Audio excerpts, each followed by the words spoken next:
Parashat Miketz, Shabbat Chanukah.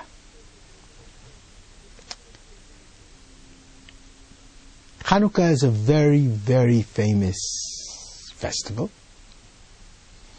More famous perhaps than one would think, since it's rabbinical and not biblical, because it comes out during the Christian holiday season in America.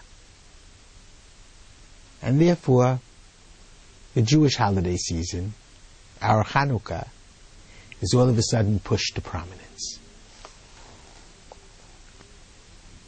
We recite in the Grace After Meals and in the Amidah the very famous Al Hanisim prayer, in which we thank God for the miracle of Hanukkah.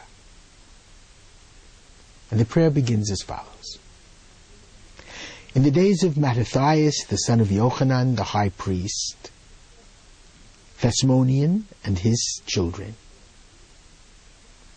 when the wicked Greek-Syrian government rose up against the people of Israel and wanted to cause them to forget your Torah, wanted to take them away from the laws that you wish them to perform, you, the Almighty God, stood behind them and enabled a small band of Hasmoneans to conquer the wicked Greek Syrians. This story, by the way, from this perspective, is also repeated in an ancient source in the tractate Shabbat 21, where there's also a picture of the Holy Temple desecrated by the Greek Syrians, and how the Hasmoneans won the battles, rededicated the temple, purified the menorah. The problem with this, however, is that it's not at all historically accurate. The problem with this is that from a historical perspective, it was a whole different story.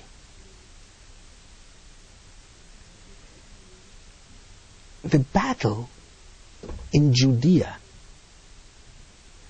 was a civil war. That's how it started, of Jew against Jew.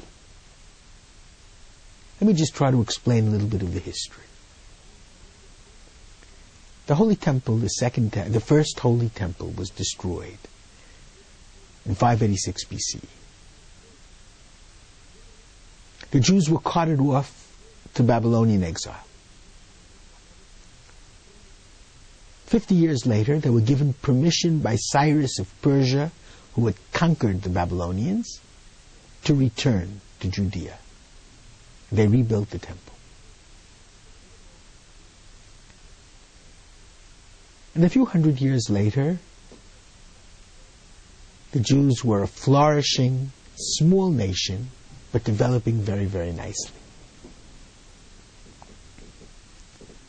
The problem was that Alexander the Great, who was one of the heirs to the dynasty of Cyrus of Persia, Alexander the Great was a Hellenist, and he was spreading Greek culture throughout the Hellenistic world, and that included Judea.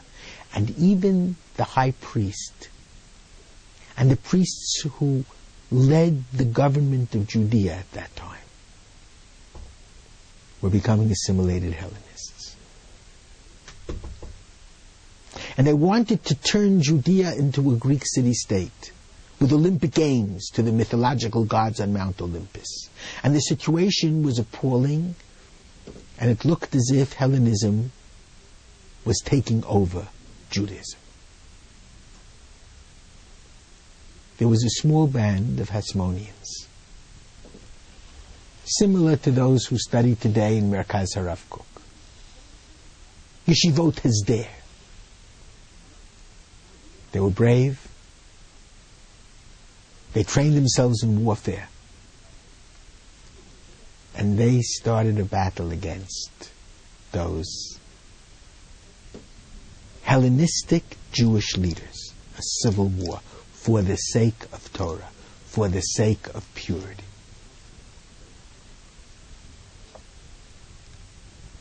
And they won, miraculously, and rededicated the temple and purified Judea from all the Hellenistic influences.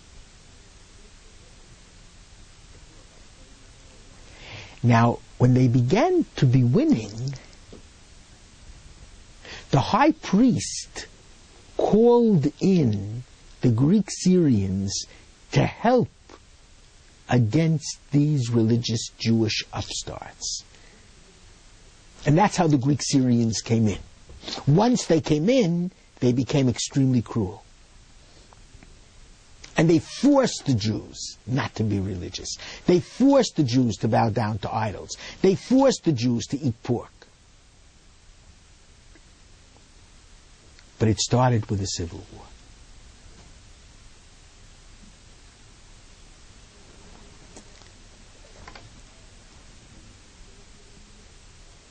And the question is, how come this civil war is not mentioned by any of our traditional Jewish sources?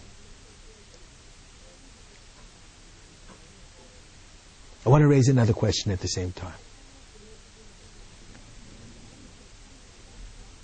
The battle and the victories of a small band of religious Jews was a great miracle. Why was it necessary for there to have been a second miracle, the miracle of the small cruse of oil that was only enough to last for 1 day and lasted for 8 days? The miracle of the oil of the menorah. Why did God have to make 2 miracles? That second miracle is featured as being the major miracle in the source and tractate Shabbat. I want to answer both questions.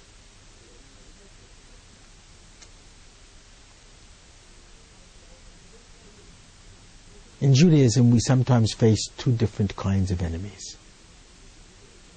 The Gentile enemy from without who wants to destroy us physically. Our own Jewish leaders who have gone far away from Jewish tradition, who do everything they can to destroy us internally. Judaism is clearly against raising arms against one's Jewish brothers. You want to defeat the Jewish assimilationists? You want Torah to reign supreme? You have to educate. Ner mitzvah v'torah or.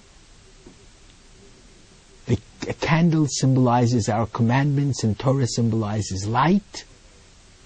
You have to teach the light of Torah.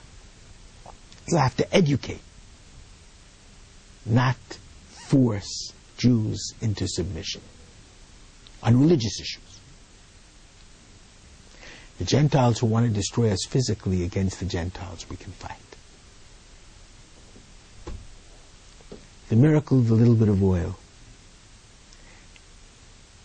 education and Torah and the light of Torah, that is when we're fighting against our own brothers.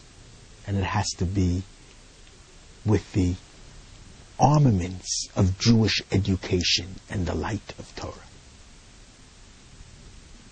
When you're fighting against the Gentiles who want to destroy you, and Iran who is threatening you with nuclear weaponry, then you have to fight with all you've got, physically. When the rabbis are talking about the great miracle of military battle, they start in the middle, when our enemy were the Greek Syrians. They do not want to eternalize the civil war of Jew against Jew. I would say that for the great rabbis, it would be forbidden to lift any kind of weaponry against a Jewish brother. And that's why the story of Chanukah always comes out during these portions of the Torah that describe the relationship between Joseph and his brothers. The brothers, as I explained last week, were against Joseph ideologically. God was not his center at this point. Joseph seemed to be falling into the assimilation of Egyptian life.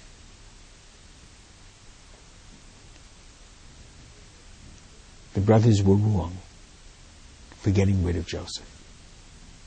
They should have taught him, loved him, and brought him close. Hanukkah comes at this point in the Torah readings, so that the story of Hanukkah is reinforced by the story of Joseph and his brothers. Jew against Jew ideologically, it must be with love and Torah teaching that you win over your fellow Jew. Only against Greek-Syrian enemies is it okay to use actual weaponry of warfare. Chanukah Sameach, Shabbat Shalom.